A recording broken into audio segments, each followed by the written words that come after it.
Today's episode is sponsored by ourselves. If I've said it once, I've said it 100 times. One of the most important things about cocktails is their presentation. And your garnish game can really make or break that presentation. So Marius and I decided that we wanted to start making some dehydrated fruit to garnish cocktails. Not only are they beautiful to look at, they're pretty long lasting, and they're functional garnishes in that they have aroma that you can add to your cocktail without unbalancing the cocktail, but just adding a little je ne sais quoi to it. So obviously we're doing limes, we're doing lemons, we're doing oranges, we're doing blood oranges, and we're doing dragon fruit. All of our citrus are organic, they're sourced locally, and this is a really good way to help the channel. The garnishes are made in small batches, they're essentially made to order, and although we're starting with, the usual suspects, the really simple lemon, lime, orange, blood orange, we hope to expand into some less common, harder to get fruits, and then on top of that, we'll have some seasonal offerings for you guys. So if you guys have any suggestions for things you'd like to see, definitely let us know. So head to the shop and no coupon code needed because they're amazingly priced and it helps the channel.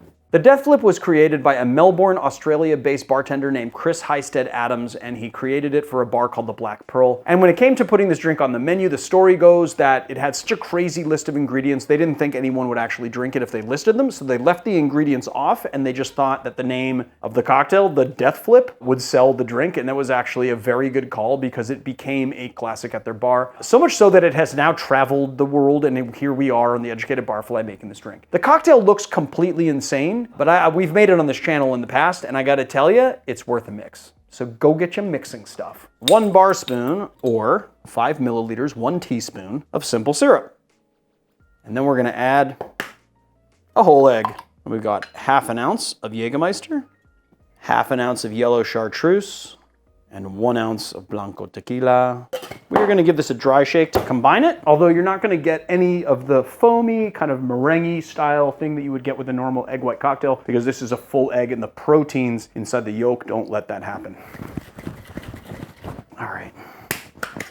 And we're gonna add 1 big rock of ice for texture, a cheater cube for dilution, and we're gonna shake it again. Give this the old double strain. Wow, that is really good. We'll give this a little nutmeg on top.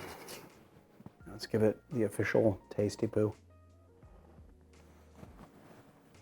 You would think that the Jägermeister would just overtake this entire cocktail and you wouldn't even be able to read the Chartreuse, and that the Blanco tequila would be lost, and none of that is true. You actually get some subtle notes from the tequila, and then you have a really nice balance between the herbal complexity of that yellow Chartreuse and the herbalness of the Jägermeister combined. The bar spoon of simple syrup is just enough to sweeten it, but not too much. And then it is nice and frothy. Not only do you have the aromatics of the nutmeg, but that also the nutmeg flavor really complements all the other flavors going on in this cocktail. And having aromatics on top of cocktails is really important because you can have a whole nother flavor profile that isn't actually overbalancing the drink in any way. It's not throwing the drink out of balance, but you're adding a new flavor profile on top of it. So it's really nice. Like anything like dehydrated citrus wheels and stuff have aromatics that can complement cocktails really nicely. And so it's really nice to have those. And then of course, nutmeg is incredibly, incredibly aromatic. So there it is, guys, the Death Flip.